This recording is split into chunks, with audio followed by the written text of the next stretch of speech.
سارا گھر ویچاں جے پیارا محمد آ جائے۔ تو انہوں نے پتہ نہیں بیچنا تھا یا نہیں بیچنا تھا۔ جب حضور نے کہا کہاں بیچتے ہیں، کتنے کا کہا، اتنے کا، سودا طے ہونے لگا۔ ایک جگہ پہ آ کے سودا طے ہو گیا۔ آقا کریم فرمایا میں کوئی تجارت کے لیے تو آیا نہیں تھا، میں تو آیا تھا سیر کے لیے۔ اچانک یہ اونٹ مجھے پسند آ گیا اور میں نے خرید لیا۔ اب یہ اونٹ تو مجھے دے دو نا، میں اپنے شہر میں جا کر اس کی قیمت تمہیں بھیج دیتا ہوں۔ انہوں نے کہا ٹھیک ہے۔ حضور نے اونٹ پکڑا اور شہر مدینہ کی طرف چل دیے۔ جب تک حضور نظر آتے رہے وہ حضور کی چال ہی دیکھتے رہے، اور جب نظروں سے اوجھل ہو گئے تو دل پہ ہاتھ رکھ کے کھڑے ہو گئے۔ تھوڑی دیر کے بعد ایک دوسرے سے چے میں گوئیاں کرنے لگے، یار عجیب شخص ہو تم، ایک شخص آیا اور تم سے قیمتی اونٹ لے گیا اور ادھار لے گیا، اور پتہ بھی نہیں بتا کے گیا، تم نے پوچھا بھی نہیں۔ جب کسی کو نقد سودا دیا جائے نا تو اس کا عطا پتہ نہیں پوچھا جاتا، اور جب کسی کو ادھار سودا دے یا تو بندہ اسے جانتا ہو، یا درمیان میں کوئی ضامن ہو، یا کوئی چیز گروی رکھی جائے، تب سودا ادھار دیا جاتا ہے۔ کہا ایک شخص آیا، اونٹ لے گیا، اس نے اپنا پتہ نہیں بتایا، تم نے بھی نہیں پوچھا، نہ کوئی شے درمیان میں گروی رکھی گئی، نہ کوئی ضامن ہے، یار کوئی پتہ ہی پوچھ لیتا۔ ایک بولا یار جب وہ بات کرتا تھا نا اس کے منہ سے پھول جھڑتے تھے۔ اذا تکلم رؤی کالنور یخرج من بین ثنایاہ، نور کی کرنیں چھن چھن کے نکلتی تھی۔ کہا میں تو اس منظر کو دیکھتا رہ گیا۔ دوسرا بولا جب مسکراتا تھا نا سامنے والے پہاڑوں پہ عکس پڑتا تھا، میں تو اس منظر کو دیکھتا رہ گیا۔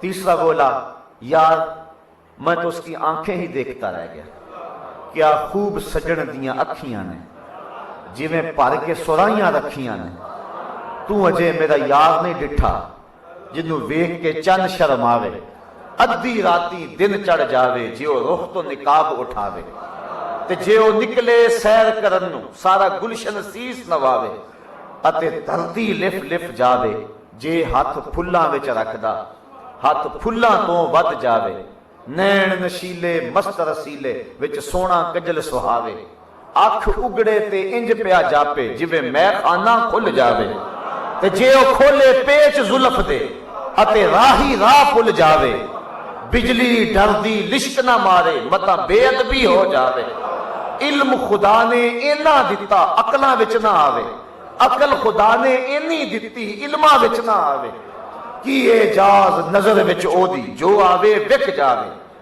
خلق او دے نے مولئی دنیا کوئی ورلائی جان بچاوے، توبہ توبہ حسن سجن دا چال نہ چلی جاوے، آزم ایڈا سونا ماہی سنو کدرے نظر نہ آوے۔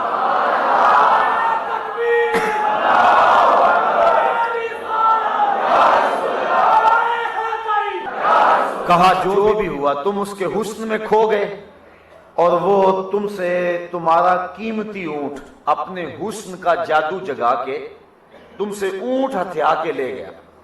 امام زرقانی لکھتے ہیں، اس بات پہ آپ کی توجہ چاہوں گا، جب انہوں نے کہا نا اونٹ ہتھیا کے لے گیا تو قافلے کے سردار کی بیوی نے خیمے کا پردہ سرکایا اور لوگوں کو مخاطب ہو کے کہا آنا ضامنۃ لسامان جمالکم لا یغدر بکم، اگر وہ قیمت دینے نہ آیا تو قیمت مجھ سے لینا، لیکن خبردار اس کے خلاف کوئی بات کی میں اس کی ضمانت دیتی ہوں۔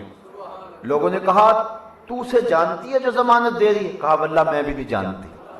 تو کہا پھر ضمانت کس بات پہ دے رہی ہے؟ کہا جب تم سودا کر رہے تھے میں نے خیمے کی اوٹ سے اس کا چہرہ دیکھا تھا، اور ایسا چہرہ رکھنے والا جھوٹ بول ہی نہیں سکتا۔ ابھی تھوڑے لمحے گزرے کہ کچھ حضور کے غلام تشریف لے آئے اور پوچھا اہل قافلہ کون ہیں جن سے ہمارے آقا نے اونٹ خریدا تھا؟ انہوں نے کہا ہم، کہا یہ کھجوریں حضور نے آپ کی ضیافت کے لیے بیچی ہیں اور یہ ان سے اپنی قیمت پوری کر لو۔ وہ بولے قیمت اب بعد میں لیں گے، اب پہلے بتا وہ پیارا رہتا کہاں ہے؟ کہا وہ کھجوروں کا جھنڈ جنہیں دنیا نخلستان مدینہ کہتی ہے وہی ڈیرہ ہے۔ امام زرقانی کہتے ہیں سارا قبیلہ اٹھا اور جا کے حضور کے قدموں میں بیٹھ گیا اور دولت ایمان سے مالا مال ہو گیا۔ تو کیسا حسین چہرہ تھا جو دیکھتا مولانا حسن رضا خان فاضل بریلوی فرماتے ہیں دیکھنے والے کہا کرتے ہیں اللہ اللہ، یاد آتا ہے خدا دیکھ کے صورت تیری۔ جو حضور کو دیکھتا پھر وہ حضور کا ہی ہو جاتا ہے۔ والضحا، قسم ہے محبوب تیرے چمکتے ہوئے چہرے کی، تیرے روشن روئے تاباں کی۔ اللہ اکبر۔ انبیاء حیران ز حسن روئے تو، انبیاء حیران ز حسن روئے تو، صد ملک قربان شود ہر موئے تو، شش جہت روشن ز تاب روئے تو۔ یہ اقبال کہہ رہے ہیں، شش جہت روشن ز تاب روئے تو، ترکو تاجی کو عرب ہندوئے تو۔ اقبال کہتا ہے حضور یہ 6 سمتیں آپ کے حسن کے چراغ سے روشن ہیں۔ یہ ترک بھی تیرے ہیں، یہ تاجک بھی تیرے ہیں، یہ عرب بھی تیرے ہی ہیں، ساری دنیا اسی شمع کی پروانی ہے۔ اللہ اکبر۔ والضحا، قسم ہے محبوب تیرے چمکتے ہوئے چہرے۔ اللہ اکبر۔ اذا سرّا استنارا وجہہ، چہرہ کھل اٹھتا اور چہرے کی لکیروں سے نور نکلتا جب حضور خوش ہوتے اور مسکراتے۔ اللہ اکبر۔ حضور علیہ السلام کے حلیے کو بیان کرتے ہیں حضرت ابو طفیل رضی اللہ تعالی عنہ۔ صحابہ میں سب سے آخر میں فوت ہوتے ہیں حضرت ابو طفیل رضی اللہ تعالی۔ 110 ہجری میں انہوں نے وصال کیا ہے، حضور کے وصال کے ٹھیک 100 سال بعد 11 ہجری میں حضور کا وصال ہوا ہے اور 110 ہجری میں حضرت ابو طفیل کا وصال ہوا ہے۔ آخری سال، اپنی زندگی کے آخری سال، یہ اونچے ٹیلے پہ کھڑے ہو گئے حج کے موقع پہ اور لوگوں کو کہا لوگوں میرے قریب آ جاؤ، اس وقت ان آنکھوں کے علاوہ کوئی اور آنکھیں نہیں ہیں جنہوں نے حضور کو دیکھا، صرف یہی 2 آنکھیں رہ گئی ہیں جنہوں نے حضور کو دیکھا ہے، آؤ میرے پاس اور حضور کا پوچھو اور میں تمہیں حضور کا حلیہ بیان کروں۔ لوگ اکٹھے ہو گئے، کتنا ناز تھا انہیں نا۔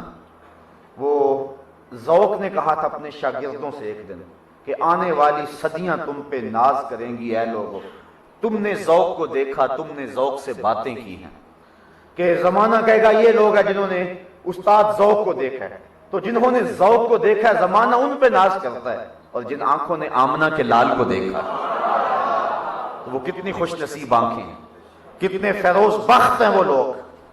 حضرت ابو طفیل کہتے ہیں میرے قریب آؤ اور مجھ سے پوچھو حضور کا حلیہ، اس وقت ان آنکھوں کے علاوہ کوئی اور شخص نہیں ہے جنہوں نے حضور کو دیکھا ہو۔ تو لوگ اکٹھے ہو گئے، ہجوم کر کے آگے کہا صف لنا، ہمیں حضور علیہ السلام کی تعریف بتائیے، حضور کا حلیہ بیان کیجیے۔ تو حضرت ابو طفیل نے حضور کا حلیہ 3 لفظوں میں بیان کیا، کہنے لگے کان رسول اللہ صلی اللہ علیہ وسلم ابیض ملیحن مقصدا، حضور ایک تو چٹے رنگ کے تھے، دوسرا نمکین حسن والے تھے، اور تیسرا ہر معاملے میں متوازن تھے۔ یہ 3 لفظوں میں حضور کا حلیہ بیان کیا۔ اچھا چلو آؤ ایک عورت سے حضور کا حلیہ پوچھتے ہیں۔ ایک بادیہ نشین عورت ہے اور اس کی فصاحت اور بلاغت کے 2 جملے آپ کے سامنے رکھنا چاہوں گا۔ نام ہے ام معبد۔ ہجرت کی رات حضور چند لمحوں کے لیے اس کے گھر میں ٹھہرے تھے۔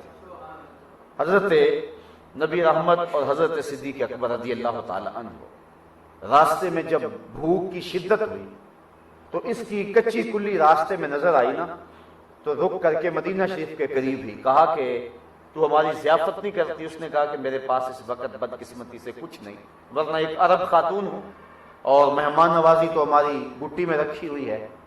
تو ایک کونے میں ایک بکری بندھی ہوئی تھی، فرمایا اگر تم کہو تو